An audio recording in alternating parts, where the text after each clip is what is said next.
Boa tarde, queridos irmãos.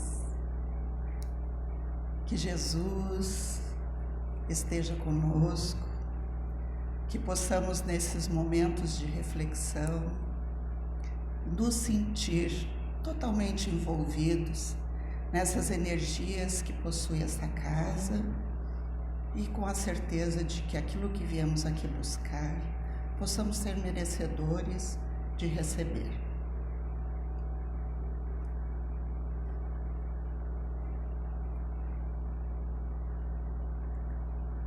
Lágrimas corriam dos olhos de Saulo. Ele estava frente a frente de seu pai Isaque. E seu pai cobrava dele o que tinha acontecido naquela situação patética a ele relatado quando ele caiu do animal na entrada da cidade de Damasco. Ali naquele instante em que ele queria justificar ao pai, porque ele chegava à casa do pai após ter passado 3 longos anos no deserto.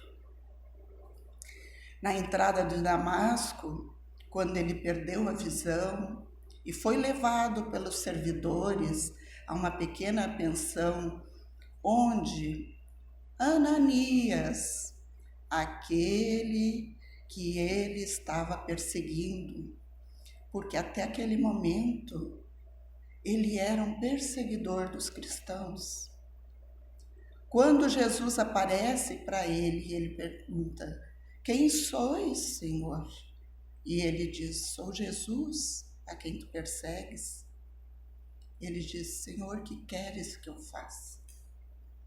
Naquele instante, então, em diante, ele se transforma.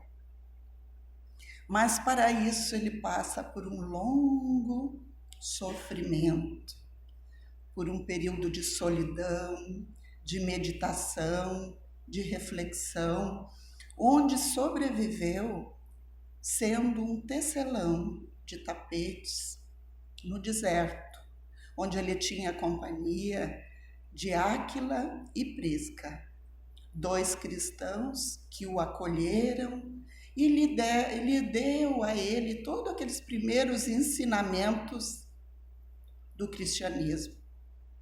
Lá ele foi acolhido, ele foi amado e ele se fortificou para chegar então à casa do caminho. Na época, Pedro, Tiago e João, que estavam sob o controle, o cuidado e a direção desta casa que acolhia os sofredores do caminho. Eles o receberam com indiferença, porque ele era um perseguidor, ele matava, mandava matar, lapidar os cristãos.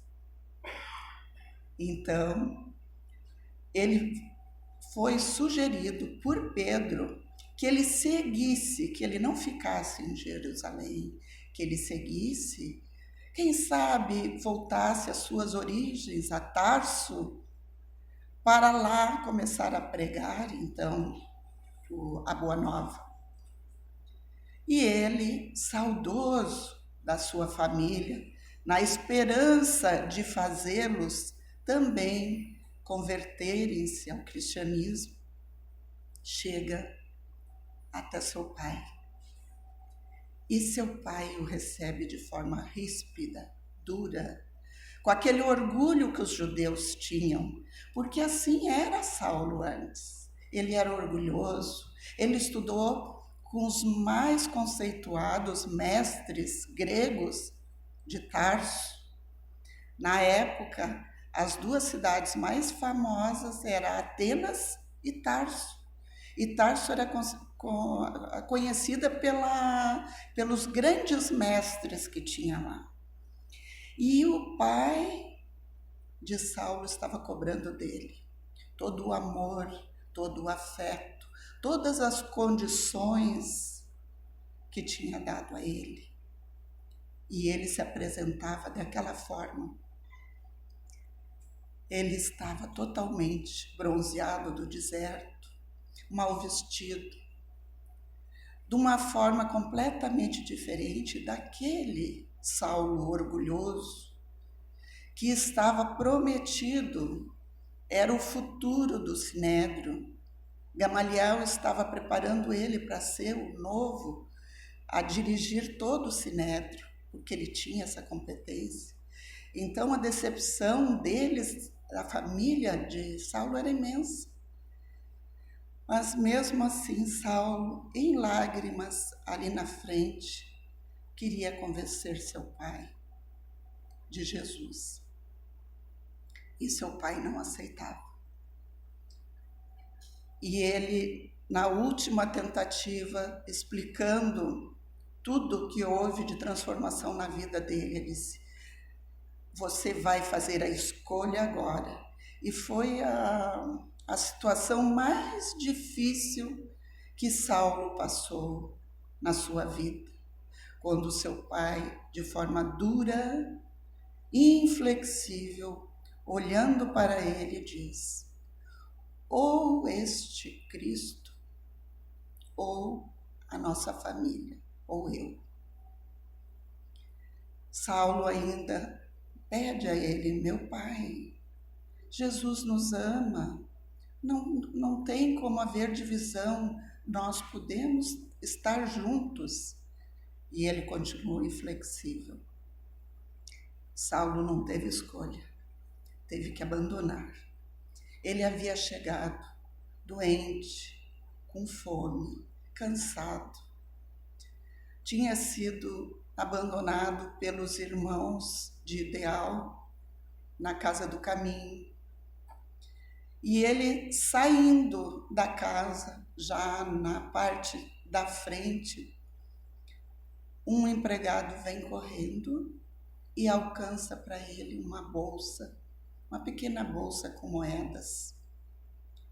Novamente, Saulo passa por outra prova de aceitar aquela esmola que seu pai estava dando. E ele compreende que agora, como cristão, ele tinha que agradecer. E ele agradece, pede ao servidor que diga ao seu pai quanto que foi importante e que ele vai estar sempre em seu coração. E segue, sem rumo. Saindo dos arredores da cidade, já começa o entardecer, os últimos raios de sol. Ele está muito cansado e ele verifica uma pequena gruta naquele arredor. E ele resolve pernoitar naquela gruta. O cansaço era muito, ele se ajeita e logo adormece. Mas um fato incomum acontece com ele nesse adormecer. Ele se sente saindo do seu corpo. E assim como ele sai, ele percebe que está num local paradisíaco. As campinas verdejantes estavam cobertas de flores luminosas de todas as cores, perfume. Encantado com aquele lugar, ele percebe ao longe o vulto de duas pessoas se aproximando. E elas vêm chegando, e quando estão bem próximos, ele reconhece Abigail, a sua noiva amada, e o seu irmão Estevão.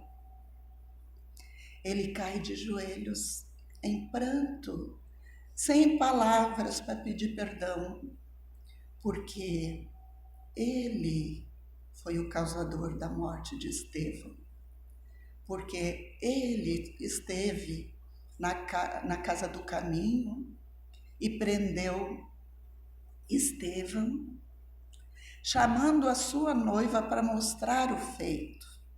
achando que ela ia, com isso, valorizar o trabalho dele de perseguição aos cristãos. Na época ela ainda não era cristã. E ela não, já no seu coração, no seu íntimo, ela não aceitava que apedrejassem até a morte um ser humano. E ela vai deixando até o último momento para sair da sua casa e ir até o átrio, lá no Sinédrio, para ver aquela barbárie. Ao chegar lá, ela reconhece o seu irmão, já quase sem vida, e ela abraça-se a ele, e logo ele acaba falecendo, antes dizendo que perdoava, porque ele não conhecia Jesus, e o dia que ele conhecesse, ele também ia se transformar. Saulo, nesta época, era orgulhoso, preconceituoso. Como que ele ia se unir em matrimônio a alguém que tinha um irmão que era cristão e que ele perseguia? Ele se afastou, ele abandonou sua noiva. Ela em sofrimento, porque nesta época ela já não vivia com seus pais que eram falecidos, e ela vivia com um casal que havia adotado. E eles se surpreenderam da tristeza, mandaram vários recados a Saulo do estado de saúde. E ela foi definhando, até que perto da sua morte, Saulo começa a sentir muita saudade de Abigail e resolve procurá-la, vencer o seu orgulho e procurá-la.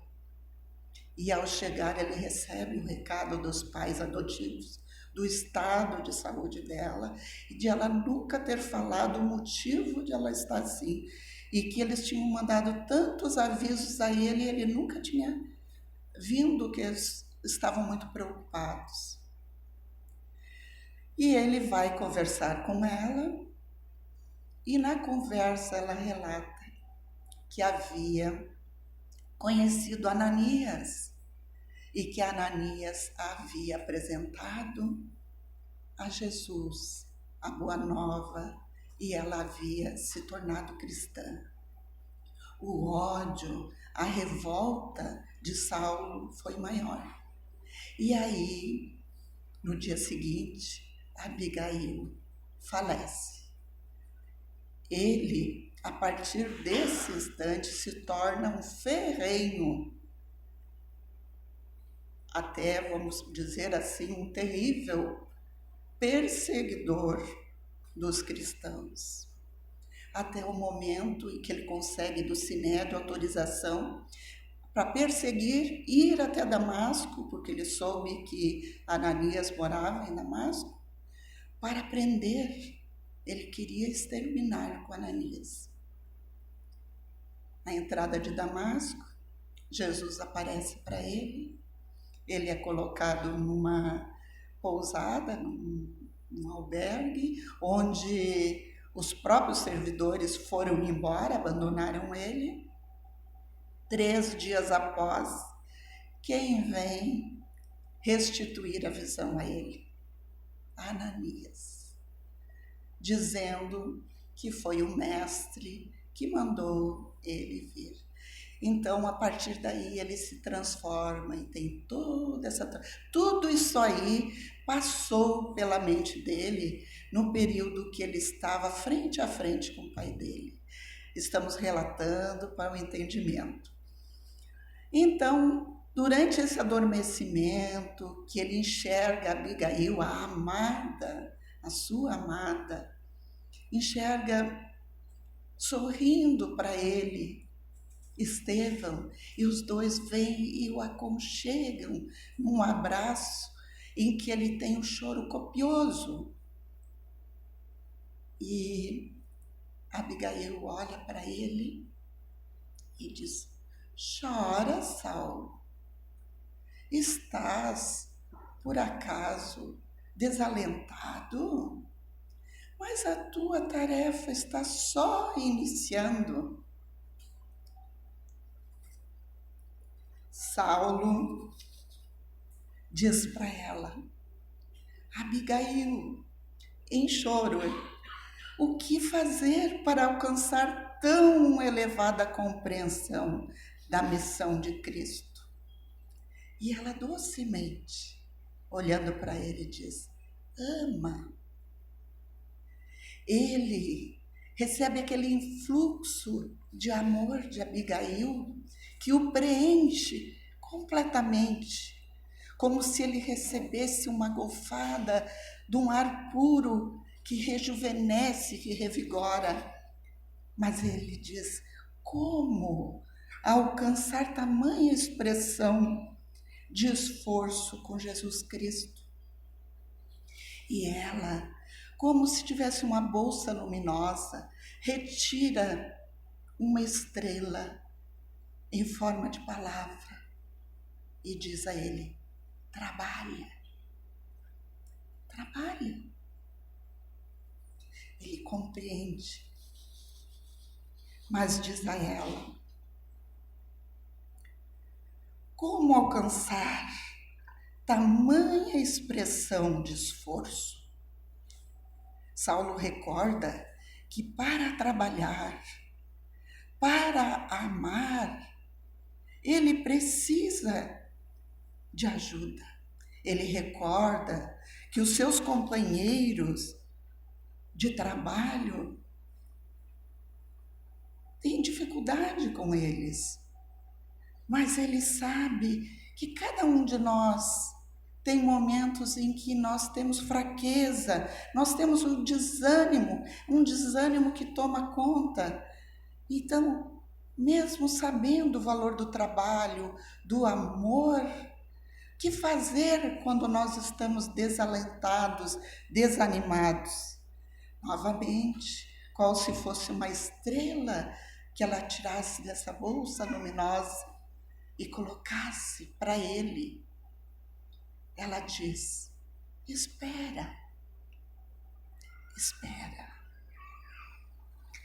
Saulo compreendia a intensidade desse sentimento que ele precisava ter, mas novamente ele viu que ele tinha necessidade de apoio dos seus companheiros. Ele se sentia incompreendido, ele se sentia só.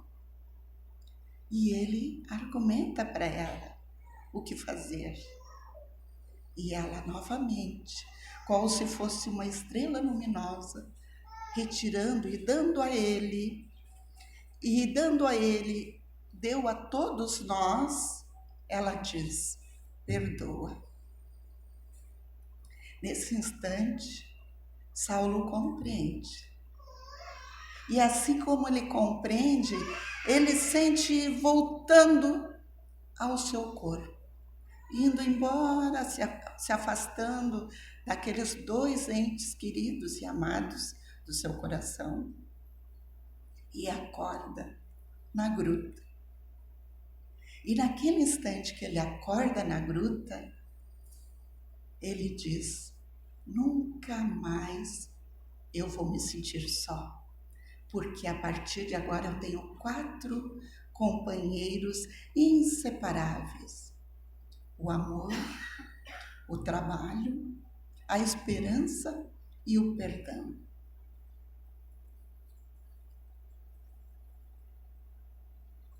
Então vamos começar a nossa conversa de hoje tendo como exemplo Paulo. Paulo e Maria de Magdala são os exemplos daqueles que deram a maior guinada em relação ao conhecimento que Jesus trouxe, que é o amar. Como nós vamos lidar com esse amor? O que é que o amor tem a ver com solidão? Não basta amar. Nós temos que saber como amar. Nós podemos pegar como exemplo uma árvore frutífera. Se nós pegarmos e trouxermos para casa uma muda de uma árvore frutífera, colocá-la num lugar onde ela não receberá os nutrientes necessários, o sol necessário, não estar bem plantada, vocês acham que ela vai ter condições de dar os frutos? Embora na programação dela esteja todas as condições, mas ela precisa de algo a mais para dar. Assim, também nós. Muitas vezes, nós duvidamos do amor de Deus. Nós achamos que fomos esquecidos por Deus, nós sofremos, nos sentimos abandonados, nos sentimos sós, sofremos de solidão, achando que Deus esqueceu da gente. Mas como o sol que brilha lá fora, se a nossa casa estiver com as portas e janelas fechadas, como que o sol vai penetrar? O amor de Deus, nós podemos comparar a esse sol radiante, mas se nós não nos abrirmos para esse amor, ele não chega até nós. O amor divino é um fluxo, ele penetra em nós e ele tem que seguir. Se eu não souber que eu quiser guardar o amor só em mim, ele vai fenecer que nem aquela plantinha que foi plantada sem os nutrientes ou sem receber o sol ou não estava num solo adequado. Assim somos nós nesta caminhada. Nós vamos encontrar no Livro dos Espíritos, na questão 938, Kardec, em muitas questões, ao final da orientação que os espíritos dão, ele faz uma conversa, um resumo, uma explicação do entendimento dele. Então, desde a questão 934 até a 938, que é a que eu estou falando, fala de perda de pessoas amadas, de decepções, de ingratidão, de afeições destruídas. E nessa questão 938, ele faz a seguinte dedução: a natureza deu ao homem a necessidade de amar e ser amado. Se nós não entendermos que nós precisamos saber o porquê nós estamos aqui, qual é o nosso papel, qual é o meu lugar? Vamos nos perguntar agora nesse momento, qual é o meu lugar aqui na Casa Espírita? Qual é o meu lugar na minha família? Qual é o meu lugar na sociedade, no meu trabalho, aonde eu convivo? Como eu tenho me portado com aquilo que é os preceitos e os ensinamentos que Cristo deixou para nós?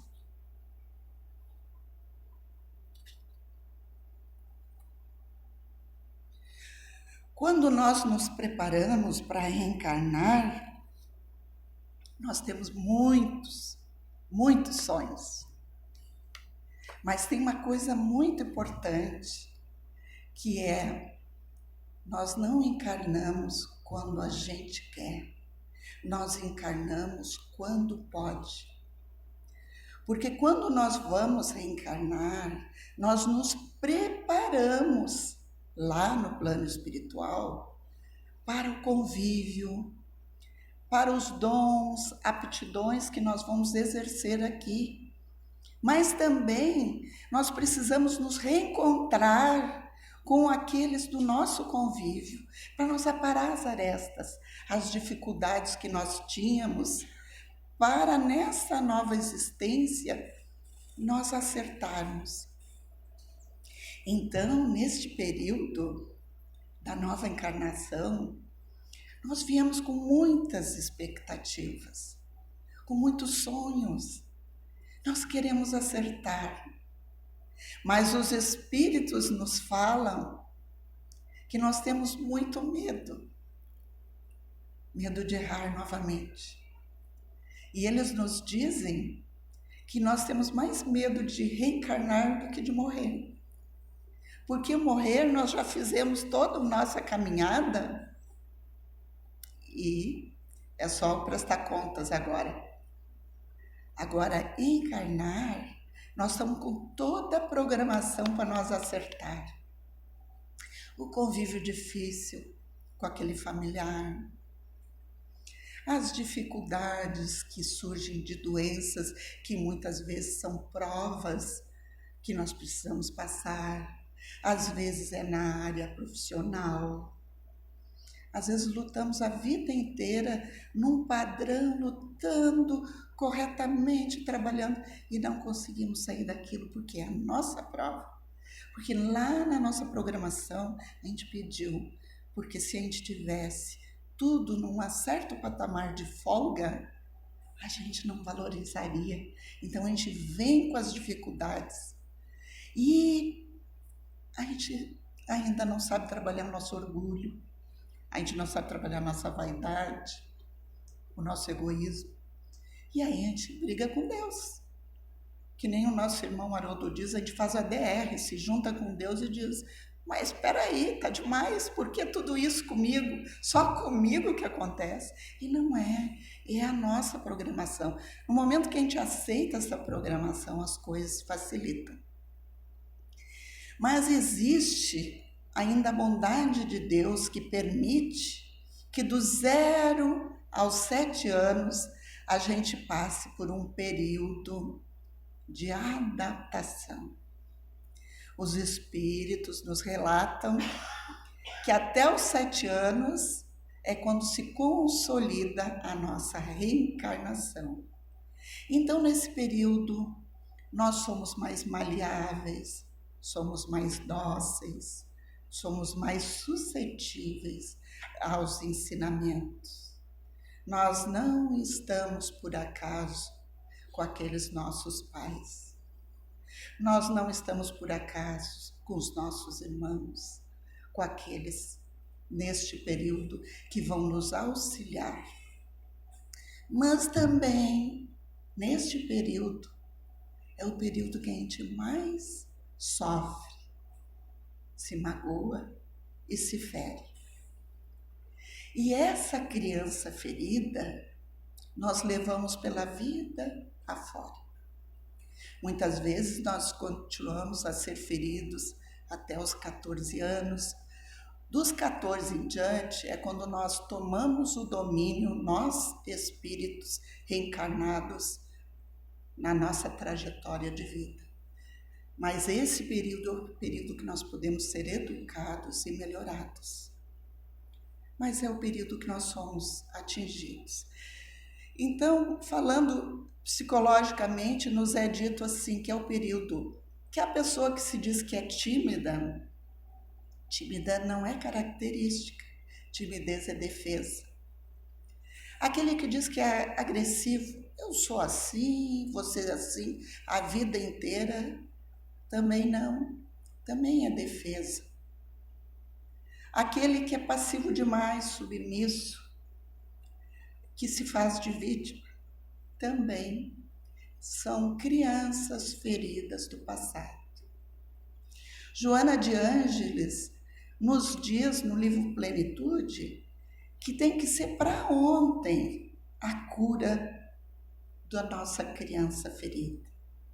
Cada um de nós tem uma criança ferida dentro, que nós temos que amá-la, que nós temos que entendê-la e auxiliar, porque ela também prejudica a nossa evolução.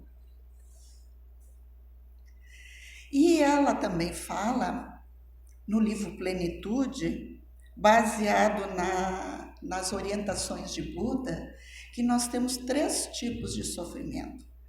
Tem o sofrimento pelo sofrimento, que é aquele sofrimento que a gente já sofre antecipado pelo que vai sofrer. Tem o sofrimento da impermanência, que é aquele da gente saber que não vai continuar, que nós temos prazo de validade e que um dia nós vamos ter que abandonar esse corpo e seguir a nossa trajetória. E o sofrimento resultantes dos nossos condicionamentos, que foi o que a gente falou, daquilo que a gente traz, da nossa criança ferida que está dentro de nós.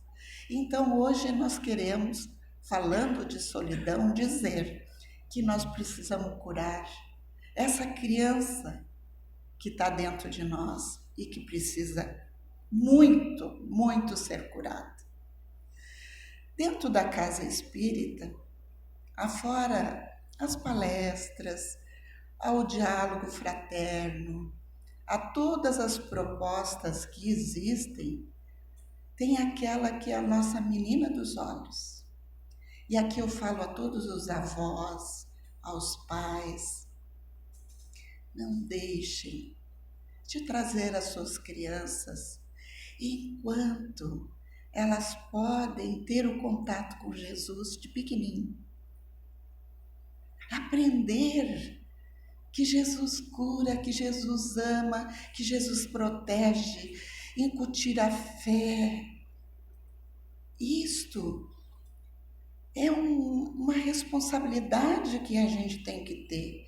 Se os avós puderem fazer porque os pais trabalham e não podem, venham. Se os pais podem, venham aos sábados de manhã.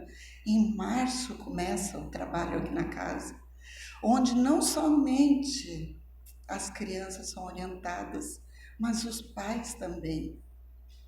Onde existe um clima harmonioso, maravilhoso. Nós precisamos ter o compromisso com esses seres que vão seguir a trajetória do nosso planeta.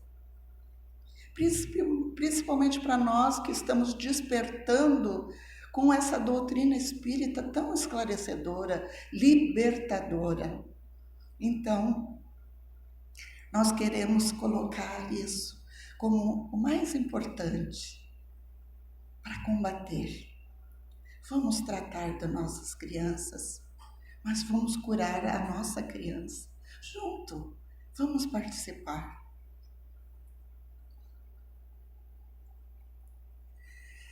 Esse pensamento está no livro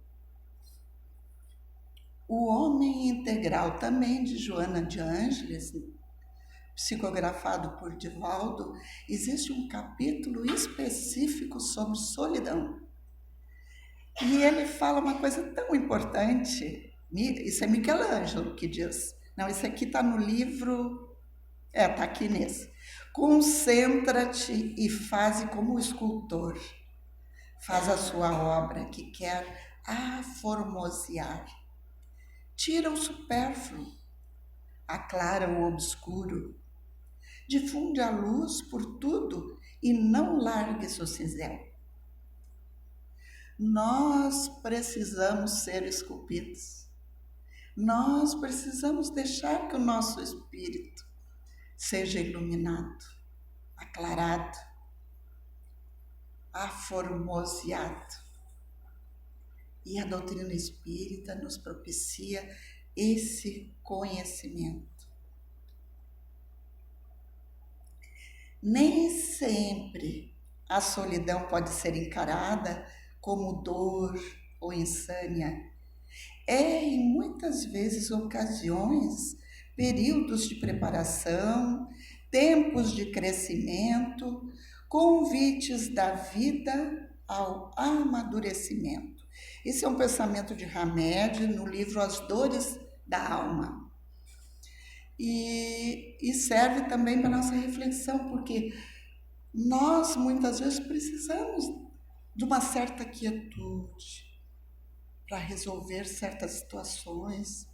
certas dúvidas, certas dificuldades de trabalho, de relacionamento, de vida. Então, solitude não é solidão.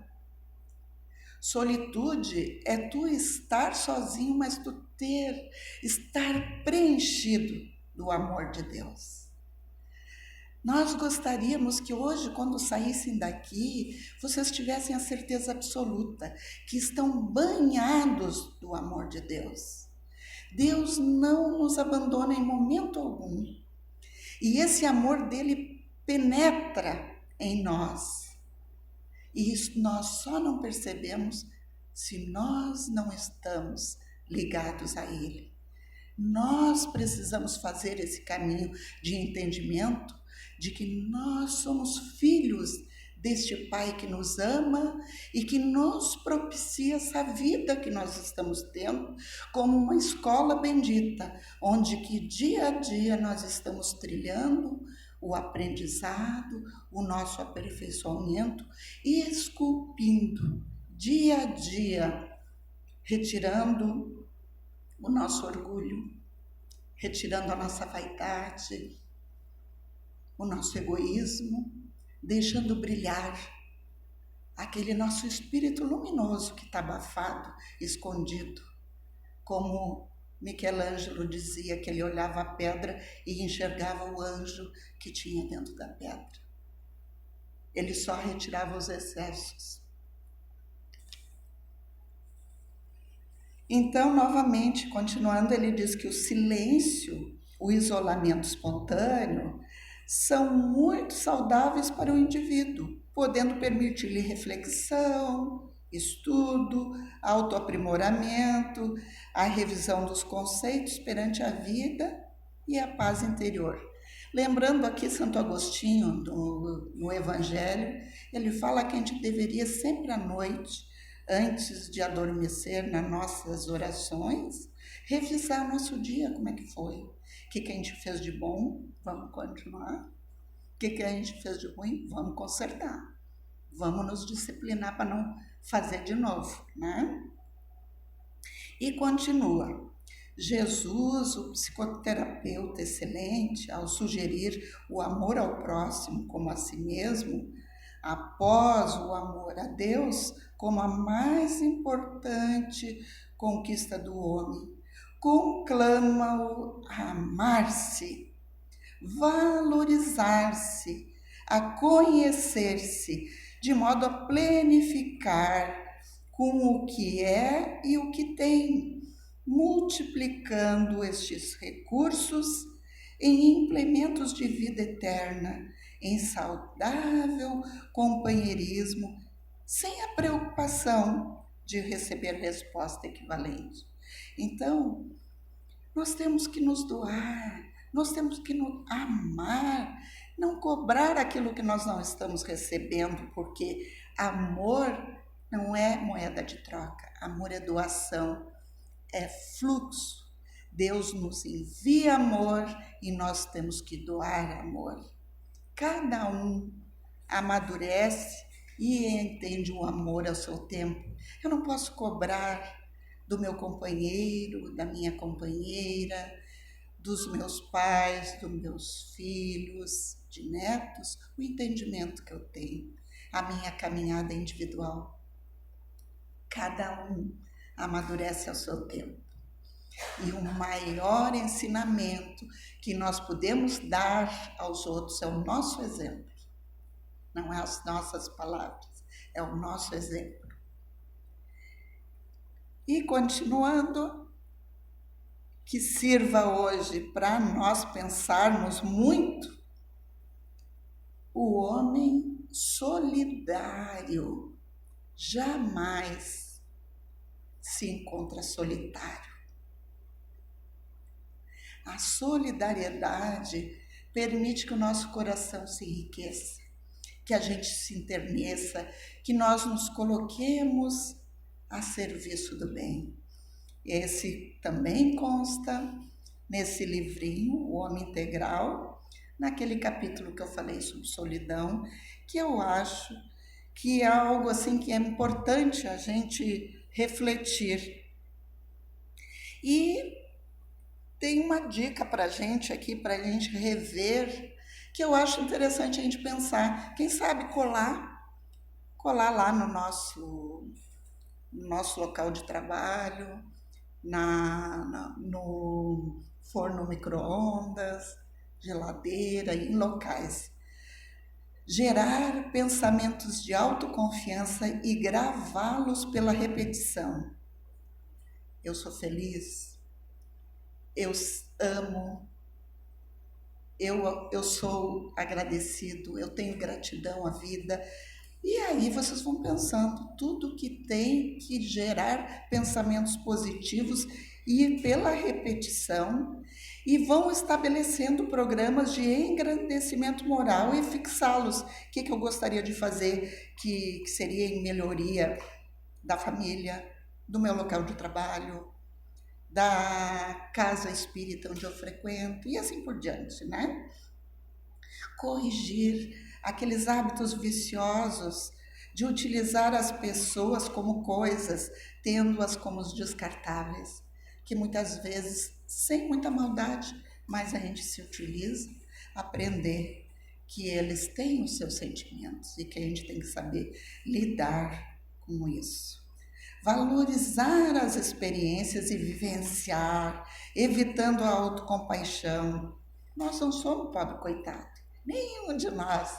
Tudo que nós estamos passando aqui está lá computado para a gente passar. Não acreditem que o que a gente está passando caiu de paraquedas para nós.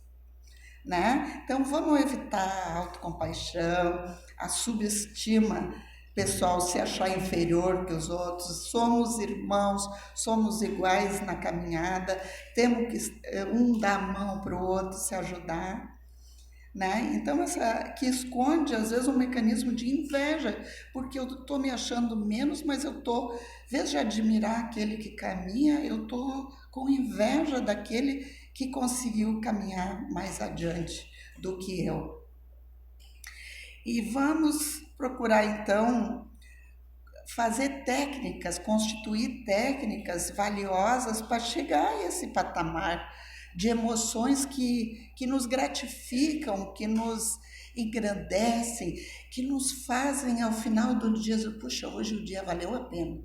Hoje eu fiz isso, que valeu a pena. Eu ajudei, eu estava de bom humor, eu tive paciência, eu fui tolerante, eu dei um bom conselho, eu estava à disposição daqueles que precisaram chegar até a mim, eu ajudei. Então, aqui ficou umas dicas bem assim, essas dicas que eu acho que cada um pode pensar e começar a usar no seu dia a dia. E para encerrar, o amor é o grande bem a conquistar, em cujo empenho todos devem aplicar os mais valiosos recursos e esforços.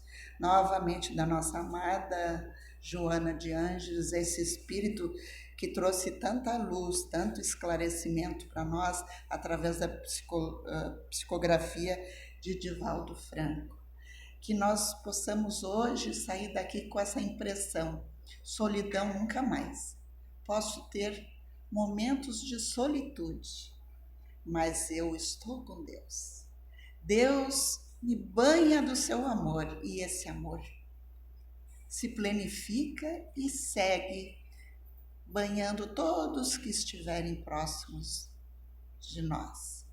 Muita paz a todos.